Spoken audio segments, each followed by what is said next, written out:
माँ का बेटे के लिए तड़प।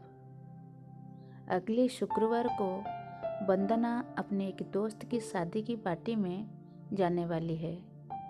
उस पार्टी में वंदना के सारे दोस्त आ रहे हैं। उसने मोहित को कहा, तुम तो जानते हो मेरे दोस्त कितना सज सवर कर आते हैं। मुझे भी पार्टी में सबसे अच्छा दिखना है। और देखो, मैंने अभी तक शॉपिंग नहीं किए हैं। वंदना आईने के सामने खड़ी होकर साड़ी के पल्लू अपने कंधे पर सलीके से जमाती हुई बोली, मोहित, शादी में और कुछ ही दिन रह गए और मुझे शॉपिंग के अलावा मेरे एनजीओ का काम में मुझे एक अनाथ आश्रम जाना, वहाँ सारे बच्चों को किताब और कुछ कपड़े देना, फिर एक वृद्धाश्रम जाकर वहाँ कपड़े मिठाई बांटना है।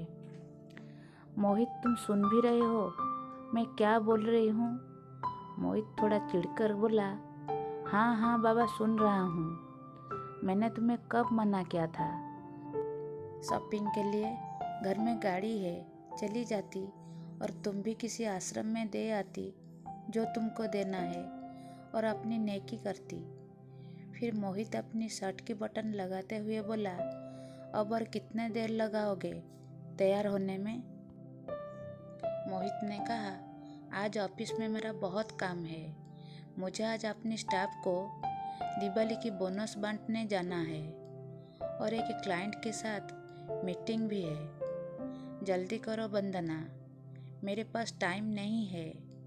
ये बोलकर मोहित रूम से बाहर निकल गया। तभी बालकनी में बैठी माँ पर उसकी नज़र पड़ी। कुछ सोचते हुए वापस रूम में आया। वंदना, हम शॉपिंग के लिए जा रहे हैं। क्या तुम माँ को पूछा कि उनको भी कुछ चाहिए क्या?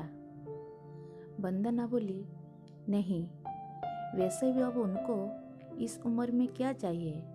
2 वक्त की रोटी और 2 जोड़े कपड़े, इसमें पूछने वाली क्या बात है? वो बात नहीं है वंदना। माँ इतने सालों के बाद पहली बार ठंड के दिन में हमारे घर रुकी हुई है, वरना तो हर बार गांव में ही रहती है। तो औपचारिकता के लिए ही पूछ लेती। ये बात सुनकर वंदना को गुस्सा आया। उसने मोहित को कहा, अरे इतना ही माँ पर प्यार उमड़ रहा है तो खुद क्यों नहीं पूछ लेते?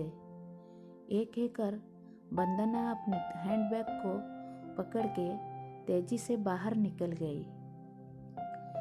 मोहित माँ के पास जाकर बोला, माँ, मैं और वंदना शॉपिंग के लिए बाजार जा रहे हैं। आपको कुछ चाहिए तो? ये सुनकर माँ बीच में ही बोल पड़ी, मुझे कुछ नहीं चाहिए बेटा। मोहित ने कहा, सोच लो माँ, अगर कुछ चाहिए तो बता दीजिए। मोहित के बहुत जोर देने पर माँ बोली, ठीक है, तुम रुको, मैं लिख कर देती हूँ। तुम्हें और बहू को बहुत खरीदारी करनी है, कहीं भूल ना जाओ। ये कहकर मोहित की माँ अपने कमरे में चली गई। कुछ देर बाद बाहर आई और एक लिस्ट मोहित के हाथ में थमा दी। मोहित ड्राइविंग सीट पर बैठते हुए बोला, देखा वंदना, माँ को भी कुछ चाहिए था पर बोल नहीं रही थी। मेरे जिद करने पर लिस्ट बनाकर दी है। इंसान जब तक जिंदा रहता है, रोटी और कपड़े के अलावा भी बहुत कुछ चाहिए होता है। अच्छा बाबा, ठीक है, पर पहले मैं अपनी ज़रूरत के सब सामान लूँगी, बाद में आप अपनी माँ का ले लेना, ठीक है? ये कहकर वंदना कार से बाहर निकल गई। पूरी खरीदारी करने के बाद वंदना बोली, अब मैं बहुत थक चुकी हूँ। मैं कार में एसी चालू करके बैठती हूँ। आप माँ जी का सामान देख लो। अरे वंदना, तुम भी रुको, फिर साथ में चलते हैं। मुझे भी जल्दी है, देखता हूँ माँ ने क्या मंगवाया है। ये कहकर मोहित ने माँ की लिखी पर्ची अपनी पॉकेट से निकाली। बाप रे, इतनी लंबी लिस्ट! पता नहीं क्या क्या मंगवाया होगा। जरूर अपने गांव वाले छोटे बेटे के परिवार के लिए बहुत सारे सामान मंगवाया होगा। और बना श्रवण कुमार, कहती हुई वंदना गुस्से से मोहित को देखने लगी। लेकिन ये क्या, मोहित की आंखों में आंसू और लिस्ट पकड़ते हुए मोहित के हाथ सूखे पत्ते की तरह हिल रहा था। ये देख के वंदना बहुत घबरा गई। क्या हुआ, ऐसा क्या मंगवा ली तुम्हारी माँ ने? ये बोलते हुए मोहित के हाथ से पर्ची छीन ली। हैरान थी वंदना भी। इतनी बड़ी पर्ची में बस चंद शब्द ही लिखे थे।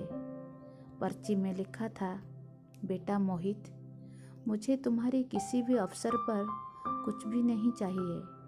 फिर भी तुम जिद कर रहे हो तो तुम्हारी शहर की किसी दुकान में अगर मिल जाए तो फुर्सत के कुछ पल मेरे लिए भी ले आना। ढलती सांझ हो गई हूँ बेटा। मोहित, अब मुझे गहरे अंधेरों से डर लगने लगा है। बहुत डर लगता है। पल पल मेरी तरफ बढ़ रही मौत को देखकर मैं जानती हूँ कि मौत को टाला नहीं जा सकता है, साक्षात सत्य है।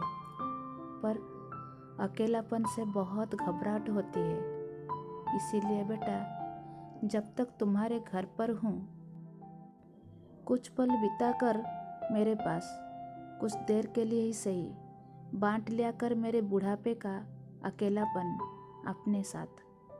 बिन दीप जलाए ही रोशन हो जाएगी मेरे जीवन की सांझ बेटा। कितने साल हो गए बेटा तुझे स्पर्श ही नहीं किया। एक बार फिर से आ मेरे गोद में सर रख और मैं ममता भी की हथेली से सहलाऊं तेरे सर को। एक बार फिर से इस तरह मेरे हृदय मेरे अपनों के करीब, बहुत करीब पाकर बेटा, और फिर मुस्कुराकर मिलूं मौत के गले। क्या पता बेटा अगले ठंड तक रहूं ना रहूं। पर्ची की आखिरी लाइन पढ़ते पढ़ते वंदना भी रो पड़ी। दोस्तों, जिंदगी की पहली उम्मीद माँ, जिंदगी के पहली दोस्त भी माँ, जिंदगी भी माँ, क्योंकि जिंदगी देने वाली भी माँ। एक माँ अपने बच्चों को 9 महीने अपनी कोख में रखकर दर्द सहकर अपने बच्चों को नई जिंदगी देती है, बल्कि पूरी जिंदगी साय की तरह अपने बच्चों का साथ देती है। माँ बिना जिंदगी वीरान होती है। तन्हा सफ़र में हर राह सुनसान होती है। जिंदगी में माँ का होना जरूरी है। माँ की दुआओं से ही हर मुश्किल आसान होती है। इसीलिए दोस्तों, उस माँ का कभी अनादर मत करो जिसने आपको जन्म दिया है। हमेशा उनको प्यार दीजिए, सम्मान दीजिए। दोस्तों, आशा करती हूँ आपको ये कहानी पसंद आई होगी। कहानी पसंद आई तो चैनल को लाइक कीजिए, शेयर कीजिए। चैनल पर नए हो तो चैनल को सब्सक्राइब कीजिए, ताकि जब भी मैं नई कहानी अपलोड करूं उसकी नोटिफिकेशन आपको पहले मिल जाए। धन्यवाद।